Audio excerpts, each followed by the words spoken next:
everyone, Tapper here. So, several months ago, Zain Reborn 2 had decided to start up the Sky Hybrid War, or Skybrid War for short. And I would like to take a crack at entering. Now, there were, of course, rules to entering this. Rule number 1, real animals only, living or extinct. Rule number 2, must be able to fly, though gliders are welcome. Must be original, obviously. Be respectful, of course. And flocks and swarms are allowed, though no more than 5, and the larger the creatures, the smaller the number of team members there can be. All of this is easy. Now, I want to show off some members of the Tapperverse while I do this. And the way that I'm building creatures for the Tapperverse is I take an animal and I draw it as if I was 5 and had been given this animal's common name with no extra context. So, a wolf snake, I would take that and a normal wolf and combine them. There are multiple creatures here, however, that may not qualify, because the Tapperverse does have a lot of passive magic in it, which is why I not only have fusibles, which is what I'm calling things like the wolf snake, but also the planimal, which is a plant-animal hybrid, and elementimals, so like the mud snake. I'm not allowed to use planimals or elementimals. It has to be fusimals only. And yes, I'm going from my snakes. I'd started with the snakes while I'm building this, so that's what I currently have to go on without going on a completely different side quest. I don't remember why I decided to start with the snakes, I guess, just because I like snakes. So I combed through the fusibles, trying to find any that had specifically cited an animal that could fly, plus snake. I found 6, which is 1 more than I'm allowed to have. However, one of them was the mosquito coral snake. The thing is, that exact snake, it's also called the cloud snake and the thunder and lightning snake. This makes it an elementimal, and thus it's disqualified.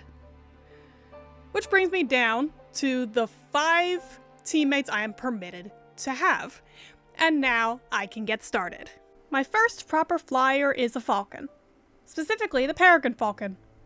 This supplies the head, wings, and the feathers. Why the falcon? Well, the choice of snake is the falcon indigo snake. Now, I know, there's a location called Falcon, and that's probably where the name actually came from, not the bird. But I wanted 5 teammates and the mosquito was out, so I bent the rules a bit. My second flyer is the butterfly. My picture's of an orange flat. It had a good wing to body ratio. The reason I used a butterfly is, of course, because of this snake, the butterfly viper. This also happens to be my only venomous snake. Mixing the viper's hollow fangs with the butterfly's proboscis means it can keep the venomous bite. Yes, it keeps a proper mouth. The proboscis replaces the tongue. Now, you see this has 3 genomes. This is because of the viper's other name, the rhinoceros viper. I chose the black initially, but that'd have given 2 horns and I only had room on the face for 1. Plus, it would have been very heavy to have 2. So I pivoted to the Indian rhino. And that seems to do the job. My third flyer is a return to the birds. Parrots. I picked the mealy Amazon. I don't remember why, maybe because it was one of the largest. Obviously I'll be using the wings, otherwise he wouldn't stand a chance of flying. I'll also largely be using the head, and he's the only one of the team who can actually learn to talk. As for the snake, the inspiration was the Mexican parrot snake, contributing the body. The parrot also gave some tail feathers. My fourth flyer isn't quite as good as some of the others. A chicken. Still, as Zain Reborn did say, "Want to challenge me with a chicken? Make the chicken work!" I picked the rose comb. Yes, they're bantam chickens, so they're small, but they're actually pretty good flyers. So, for the snake, I had two choices, but I went with the tropical chicken snake. This snake is also called the yellow rat snake. So, for my rat, I picked the southern cotton rat. The rat doesn't really add much visually to this one, just the ears and also a pair of incisor-like plates inside the beak. What he mostly adds is his brain. Like the others, the brain is an amalgamation so that it knows how to move, but rats are quite the problem solvers. The final member of my team gave me so much trouble. That's because the last snake was the bird snake. At least all the others specified particular orders of birds. The last one was just bird. Now, for the Taproverse, this wouldn't be a problem, just a generic hybrid. But this is the Skybrid War. I need a genome. So I dug through the birds that lived in the same place as the bird snake. Had to pick a location or I'd have too many choices. And going for anything not in the same orders as the other three in order to make sure that they all look different. Then I found the Anhanga. I hope I'm saying that right. Lives in the range, and one of its other names is snakebird. Bird snake, snakebird. Perfection. Now, when I first came up with this team, this is where I'd stopped, with 2 to 3 genomes apiece. However, when I'd finished pulling species for 4 out of 5, at the time the bird snake was still giving me trouble, I realized I had a major problem with the snake bodies. Drag. Any attempts to fly would have them fighting to lift their own tails and coils. The rhino dodged this bullet by being a viper, which is shorter and stockier from the start, and a butterfly with a segmented body, so he's fine. But all the avians needed one more genome, and to make my life easier, I made it the same genome for all 4. The paradise flying snake. These arboreal snakes are famous for their ability to glide long distances. They do this by climbing up really high in the tree, flattening their bodies down into a ribbon, and then yeeting themselves out into space. Giving my avians this ability will mean that their serpentine bodies will maintain some ability to stay suspended in the air, while their wings provide the actual lift and propulsion. They'll still need to climb to a high place or jump off a cliff to get airborne, but once up, they can maintain their flight pretty well. So, with that final adjustment, I present to you Team Serpentera. First off, Jazz.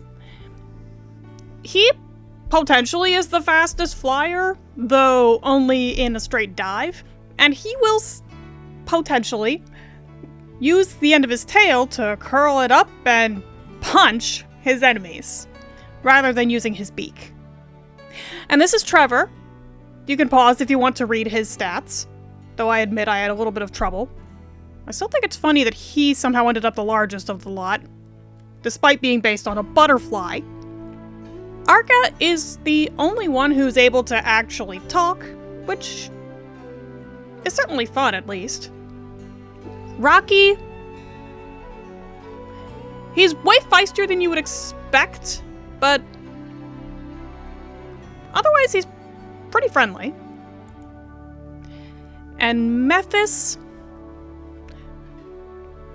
was honestly a little bit of a rush job, but I had recently found out that there is a time limit for getting a submission into the Skybrid War, so I had ended up getting a little bit pushed for time when it came to assembling his genome.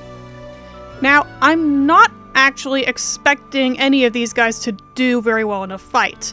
Most of them are small, and Trevor is actually kind of skittish. So, I'm not submitting this as a real entry.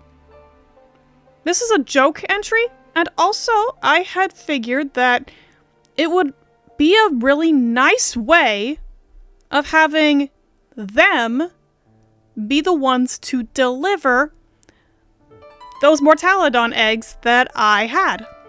I was going to send one over to Zain Reborn anyway because of how much enjoyment I got from his videos. So, it's high time I sent them off. Oh, And, Arca, I'm going to need you to repeat this very carefully. Hello! As thanks for encouraging Mother to up her game with her own hybrid creation, she would like to gift you one of her Mossy Raptor's eggs. Running a hybrid facility is a difficult job, and the Mossy Raptor has been specially designed to be an assistant within a hybrid facility. Take good care of it, and it will take good care of you. Thank you all so much for watching. The plush variants of my team members will be up in my coffee shop. Now, as there is only one version per creature, it is first come, first served. And once they're gone, they're gone. But regardless of whether anyone buys them or not, I still appreciate you granting my video the time of day. Anyway, hope you all have a wonderful day or evening or whenever you watch this, and I'll see you next time. Bye!